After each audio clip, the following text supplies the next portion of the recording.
Est-ce que, oui, il y a des gens aussi, vas-y, abandonner la musique du monde. Ils étaient coupés décalés, ou bien coupés décalés. Vas-y. Ils ont abandonné tout ça, oui. Ils disent qu'ils vont à l'église. C'est ça. Est-ce que c'est abandonner les coupés décalés? Oui. Voilà à l'église qu'on a la vie éternelle. Question. Alors, si toutes ces choses-là, vas-y, ne donnent pas la vie éternelle. Oui. Qu'est-ce que c'est la vie éternelle alors? Question. Parce que, vas-y, si on fait regarder les règles de vie, vous allez voir que les bouddhistes, vas-y, les moines, oui, dans les montagnes, ils ne font même pas femme nue. Non. Ils ne boivent pas. Non. Ils ne fument pas. Mais malgré cela, oui, ils n'ont pas la vie éternelle. C'est ça. La vie éternelle, c'est quoi alors? Question. Jésus a été clair. Oui. Dans Jean, oui, 17, 3. On va lire ça. Vous allez voir quelque chose. Et puis, Jean 3. Jean 3, pas 16. Jean 3. Jean 17. Lis Jean 17 d'abord. Quelqu'un me prend Jean 3 à partir du verset 2. Jean 3. Nicodème. Jean 17, 3. Oui, alors. Nicodème. Alors. La vie éternelle. La vie éternelle. Ceux qui te connaissent. Toi, le seul vrai Dieu. Le seul vrai Dieu. Et celui que tu as envoyé. Donc, la vie éternelle, oui, Jésus montre ici, vas-y, la vie éternelle, c'est le fait de connaître Dieu. C'est ça. C'est le fait de connaître Dieu. C'est ça. Donc, il faut connaître Dieu. C'est ça. C'est ça la vie éternelle. En vérité. On va aller encore plus loin. Oui, Jean 3. Jean 3 premier. Jean 3 premier. Il y eut un homme. D'entre les pharisiens. Nommé Nicodème. Un chef des Juifs. Il vient, lui, auprès de Jésus. Il vient, lui, auprès de Jésus. C'est nu. Oui. Et lui dit. Et il dit à Jésus. Rabbi, nous savons que tu es un docteur venu de Dieu. Nous là, on sait que toi tu viens de Dieu. Car personne ne peut faire des miracles que tu fais si Dieu n'est avec lui. Personne ne peut guérir les malades, personne ne peut chasser les démons si Dieu n'est avec lui. Jésus lui répondit. Jésus va répondre quelque chose. En vérité, je te le dis. En vérité, je te le dis. Si un homme n'est né de nouveau, il ne peut voir le royaume de Dieu. Il ne peut voir le royaume de Dieu. Nicodème lui dit. Donc ici Jésus souligne qu'il faut d'abord naître de nouveau. Et quand tu es né de nouveau, vas-y, tu dois voir le royaume des cieux. C'est ça. Dans le royaume des cieux, on voit. C'est ça. La vie éternelle, on le voit. C'est ça. Si tu n'es pas encore né de nouveau, oui, tu ne peux pas voir la vie éternelle. Alors, bien aimé.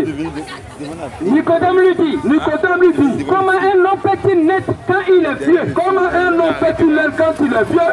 Peut-il entrer dans le sein de sa mère? Est-ce qu'il peut entrer encore dans le sein de sa mère et naître?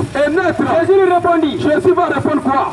En vérité, je te le dis. En vérité, je te le dis. Si un homme n'est né d'esprit, alors, si un homme n'est né d'esprit, il ne peut entrer dans le royaume de Dieu. Donc, Jésus a parlé, il a utilisé deux thèmes. Il faut voir le royaume de Dieu et puis il faut entrer. Tu vois d'abord et puis il faut entrer. Donc, tant que tu n'as pas encore vu la vie éternelle, vas-y, tu ne peux pas entrer. Non. Tant que tu n'as pas encore vu le royaume des cieux, vas-y, tu ne peux pas entrer dans le royaume des cieux. Non. Mais avant d'entrer dans le royaume des cieux, il faut naître de nouveau. C'est ça. Donc, l'histoire d'aller à l'église, oui, n'a rien à voir avec ça. Non. Mais il faut que ta vie la change. C'est ça. Il y a beaucoup qui vont à l'église, mais ils ne sont pas encore nés de nouveau. C'est ça. Comment ils vont voir le royaume des cieux? Question. Mais tu prends une jeune soeur, voilà, tu dis elle va à l'église, mais quand tu la vois dans le quartier, elle est un gars. Mais elle n'est pas encore née de nouveau. Elle n'a même pas encore vu le royaume des cieux. C'est ça. Elle dans l'église, oui, c'est qu'on connaît là. Vas-y. C'est de prêcher la prospérité. C'est ça. On met l'évangile qui doit transformer les vies. Oui. On met ça de côté. C'est ça. Et on prêche la prospérité. C'est quoi ça? Les choses inutiles. Vas-y. On fait des prophéties inutiles. C'est ça. On dit que ta maman veut te tuer. Tu dois voyager. C'est quoi ça? Ton compte bancaire a été bloqué par les policiers au village. C'est quoi ça? Des futilités comme ça. C'est quoi ça? Mais la vie de la personne n'a pas changé. Non. Aujourd'hui, vas-y. Les soi-disant, oui, catholiques, vas-y fais. Pas soi-disant, c'est des catholiques. Ils sont en carême, voilà. Ils sont en jeûne. Mais, oui, mais la question qu'elle se pose, vas-y frère, il y a des gens qui viennent nous poser des questions. Vas-y. Mais les catholiques, les chrétiens, les chrétiens sont en jeûne. Voilà. Mais pourquoi vous ne mettez pas aussi carême? Question, hein? Mais on les fait savoir. Oui. Le christianisme n'a rien à voir avec le catholicisme. Non. C'est deux trois parallèles. C'est ça. Le christianisme, c'est la vie de Jésus-Christ. C'est ça. Qu'on appelle le catholicisme, c'est la religion romaine. Mais est-ce que où c'est écrit, où Dieu a dit dans la Bible, qu'il faut faire la fête de tous saints? Ce n'est pas dans la Bible. Non. Oh, les chrétiens, son absolu c'est la Bible. C'est ça. Le chrétien, son absolu c'est la Bible. C'est ça. C'est la Bible, c'est le livre de sa foi. C'est ça. Tout ce qu'il fait doit être écrit dans la Bible. En vérité. Est-ce que la Bible enseigne qu'il faut fêter Saint-Valentin? Question. Saint-Valentin, c'est quoi ça? Faites tous saints. Ça vient d'où? Est-ce que la Bible a enseigné ça? Question. Est-ce que la Bible a dit qu'il faut prêcher avec, faut prier avec chapelet? Question. Est-ce que la Bible a parlé? Oui. Comment on appelle? Quand il meurt, on doit t'envoyer au purgatoire. Est-ce que la Bible a parlé du purgatoire? Question. La Bible n'a pas parlé de tout ça. Non. Où la Bible a parlé? Oui. De Marie. Cette Marie, Mère de Dieu. Nico Judo. C'est bien. Où c'est écrit? Ce n'est pas écrit à quelque part. Ce n'est même pas écrit. Ce n'est pas écrit à quelque part. Vas-y. Alors, pourquoi que les églises dites église de Dieu, enseignent des choses qui ne sont pas dans la Bible? Alors ce soir, nos préoccupations premières, c'est que vous soyez éclairés. Voilà. C'est pour cette raison que nous sommes ici. C'est ça. Pour vous présenter la lumière de la parole. Vas-y frère. Parce que aujourd'hui, les gens ne connaissent pas qu'est-ce qu'est un chrétien. Non. Un chrétien, on ne doit pas oublier le chemin. Non. Un chrétien, c'est celui qui a la vie de Jésus-Christ. C'est ça. Un chrétien, c'est un petit Christ. C'est ça. Il a le comportement, le caractère. C'est ça. L'idéologie de Jésus-Christ. Il y a des gens qui disent qu'ils croient en Jésus. Ils croient en Jésus, mais ils ne sont pas obligés de marcher comme Jésus. Non. Ils ne sont pas obligés de faire comme Jésus. Ah bon, hein? Mais le fait qu'ils croient en Jésus-Christ, ça fait d'eux des chrétiens. Non, c'est pas ça. Selon Dieu, la nature de l'homme là, notre nature doit changer en la nature de Jésus-Christ. Nous devons être comme Jésus. Nous devons être comme Jésus. Vas-y. Comme Jésus, pardonner comme Jésus. Mais malheureusement dans les églises, on n'enseigne pas tout ça. Non. Comme un chrétien, quelqu'un qui sort de l'église, il a rancune contre quelqu'un à la maison. C'est quoi ça? Dans son quartier, il ne parle pas avec des gens. Dans sa cour, il ne parle pas avec des gens. Il a des rancunes dans son cœur. Comment est-ce qu'il est chrétien? Un chrétien, c'est celui qui respecte la doctrine de Jésus-Christ. Mais tu ne peux pas dire que tu es chrétien. Or, dans ton village, il y a des parents avec qui tu ne parles pas. Voilà pourquoi Dieu, la Bible est claire. Avant d'aller à Jésus-Christ, il faut te repentir. C'est ça. Parce que Jésus, il a donné sa vie pour ceux qui le détestaient. Ceux qui ne l'aimaient pas, Jésus a donné sa vie pour eux. Les gens qui criaient, crucifiez-le. Pendant que Jésus, il avait le pouvoir, un claquement de doigts, de détruire toutes ces personnes. Il pouvait les détruire tous. Mais en la fin, Jésus dit, Père, pardonne-leur quand ils ne savent pas ce qu'ils font. Voici la vie chrétienne. Mais on n'en sait pas ça dans les églises. Et aujourd'hui, les églises sont divisées. En réalité, sur la terre, Jésus ne reconnaît qu'une seule église.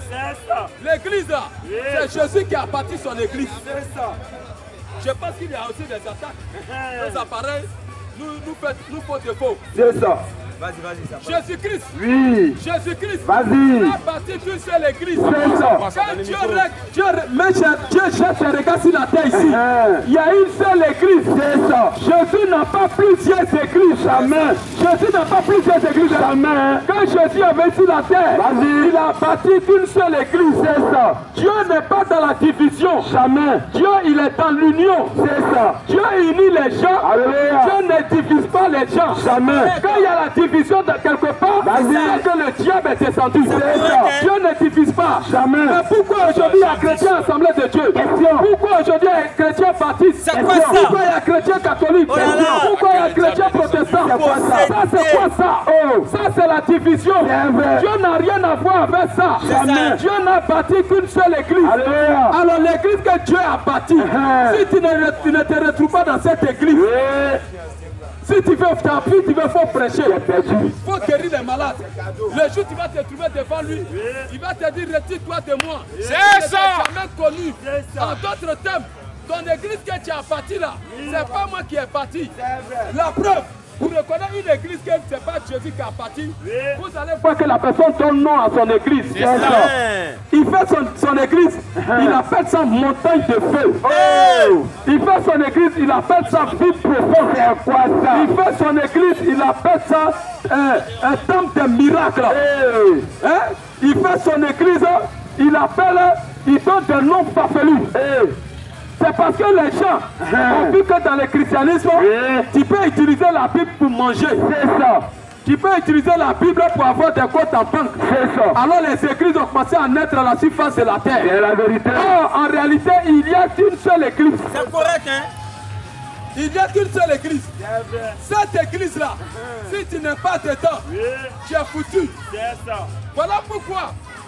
Si tu vas dans une église, que ton église, on appelle ça montagne de feu. Ou une vraie mission. Ou vie profonde. Prends le nom de ton église là. Mets ça dans la Bible. Tu vas voir si c'est juste. C'est ça. Si ce n'est pas juste, c'est que tu es dans l'erreur. C'est ça. Tu prends le nom de ton église, mets ça dans la Bible. Actuellement, tu dis que moi je suis chrétien catholique.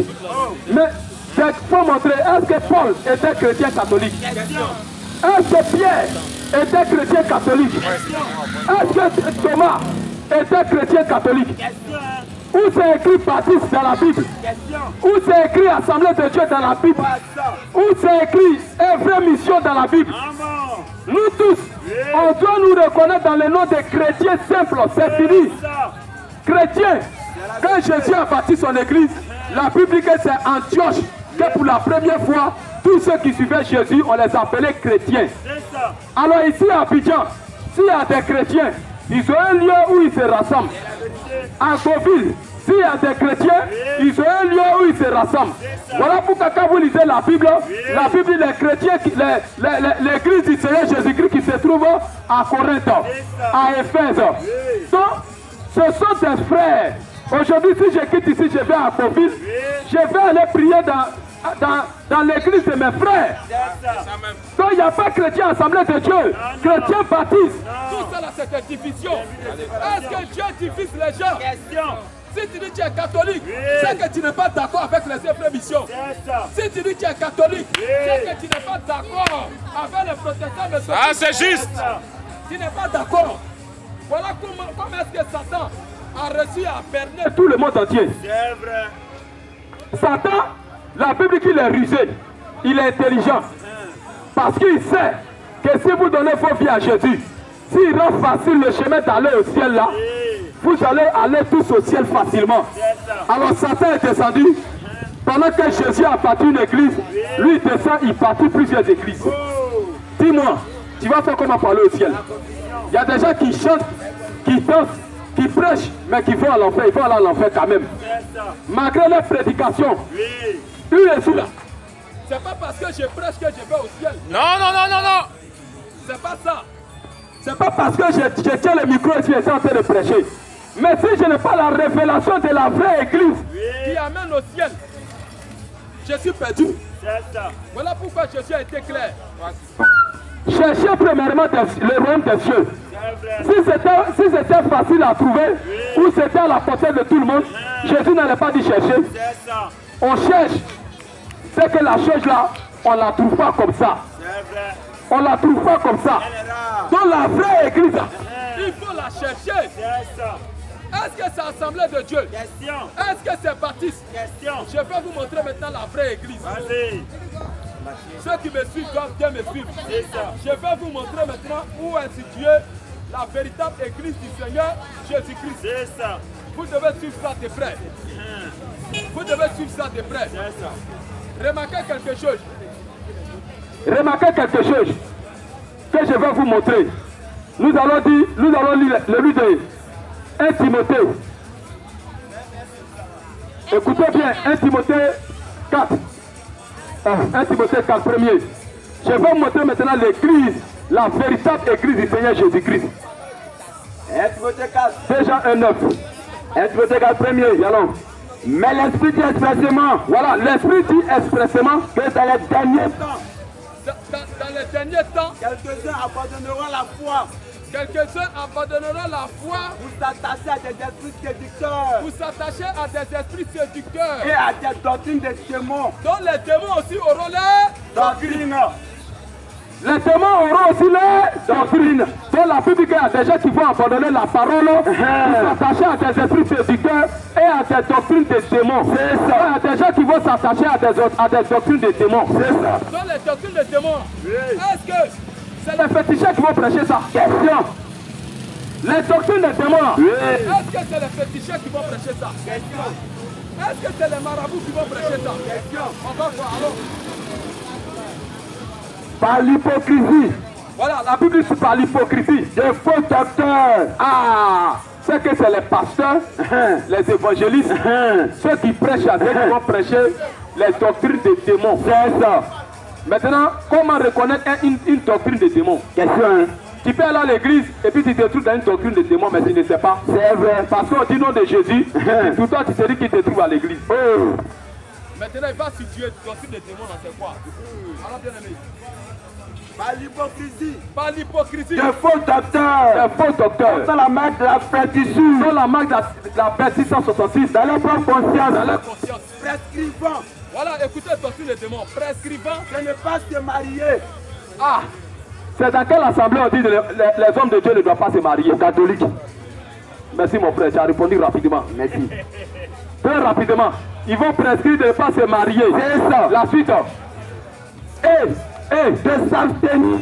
Ils vont s'abstenir. D'aliments que Dieu a créés. Ah, ils vont s'abstenir des aliments que Dieu a créés. Et ils vont dire, nous on ne mange pas porc. Oh. Nous on mange pas viande le vendredi. C'est quoi ça? La Bible dit que ça ce sont les doctrines des démons. C'est ça. Dieu ne se contredit pas. Il y a des gens qui disent que la Bible dit que la Bible interdit la viande de porc. Ah bon? Ce n'est pas écrit. Des menteurs. Ce n'est pas écrit. Jamais. Ils prennent Lévitique. Lévitique où Dieu dit tu ne mangeras pas. Est-ce que c'est porc seulement qui est cité là-bas? Question. Il y a beaucoup, les animaux, il y a plusieurs animaux qui ont été cités là-bas. C'est ça. Mais pas tout ça fait quoi? Question. Pourquoi ces porcs-là seulement vous ne mangez pas? Je ne comprends même pas. Pourquoi ça fait quoi? Question. Ou bien, On n'a rien fait. mais vous dites vous ne mangez pas porc. C'est quoi ça? Mais les autres qui sont cités là, ça vous mangez, et tout porc là vous ne mangez pas. Oh. Vous n'avez pas compris. C'est quoi ça? Quand Dieu parle de ne pas manger telle viande, ça veut dire quoi? Vous devez vous poser des questions. Même si lui, parce que la Bible est claire, Dieu a pris les choses folles de la terre pour confondre les sages. Dieu a parlé avec des symboles. Quand il dit ne pas manger tel animal là, toi si tu te poses question directement, c'est la viande de porc, je ne mange pas. Oh. Non, c'est faux. C'est faux. On continue le texte, la Bible dit quoi encore? De s'abstenir. Oui. D'aliments que Dieu a créés. Oui. Pour qu'ils soient pris avec action de grâce. Ah oui. Par ceux qui sont fidèles. Allons-y mon Et frère. qui ont la vérité. Oui, oui. Car Oui. tout ce que Dieu a créé Ah, la Bible, tout ce que Dieu a créé est bon. est bon. Et rien ne doit être rejeté. Rien ne doit être rejeté. Écoutez la suite. Hein. Pourvu qu'on le prenne avec action de grâce. On continue mon frère. Parce que tout est sanctifié par la parole. Donc avant de manger, je prie, je sanctifie mon repas et je mange. C'est ça. Manger, c'est pas un péché. Manger porc, c'est pas péché. Non. Manger pomme, c'est pas péché. Non. Donc dans le jardin d'Éden, ce qui s'est passé là-bas, ce n'est pas pomme, les gens ont mangé là-bas. Non. Dieu ne peut pas prendre l'homme pour aller en enfer parce qu'il a mangé. C'est quoi ça? C'est ta vie qui est mauvaise, ça, tu dois changer. C'est ça. C'est ta vie qui est mauvaise là. C'est ça. C'est ça, tu dois changer. Ton caractère de péché là, c'est ça, tu dois changer. Et il dit ici, la doctrine des démons. C'est la doctrine des démons. C'est ça. Donc, les démons ont plusieurs doctrines. Je vais vous citer une doctrine des démons. Les femmes qui prêchent dans les églises. Est-ce que Dieu a ordonné à une femme de prêcher? Est-ce que Dieu a ordonné à la femme de prêcher? Question. Où c'est écrit qu'une femme doit prêcher? C'est quoi ça? J'ai besoin de soutien. Parce qu'il n'y a pas trop de silence. Ou une femme. Où la Bible a ordonné à la femme de prêcher. Est-ce que c'est écrit? Oui. Ce n'est pas écrit. Voici une doctrine des démons. C'est ça. C'est ça qu'on appelle la doctrine des démons. C'est ça. Une femme en pagne. En pantalon. Ça c'est ça. Jésus. Ça c'est le diable ça. Une femme, il faut certaines femmes habillées comme moi ici habillées là. Oh, attention. Ça c'est l'habillement de l'homme. C'est ça. Femme ne doit pas porter ça. Imaginez-moi en pagne ici. Si je porte pagne ici, j'attache pagne ici. Ou bien vous me voyez en robe, en jupe. Ici, venir prêcher. Vous allez m'écouter? Non, mais vous partez à l'église, en pantalon comme ça. Vous prêchez Jésus. Mais ça, c'est une malédiction. C'est une malédiction. C'est ça. C'est ce qu'on appelle la doctrine des démons. La femme n'a pas le droit de prêcher.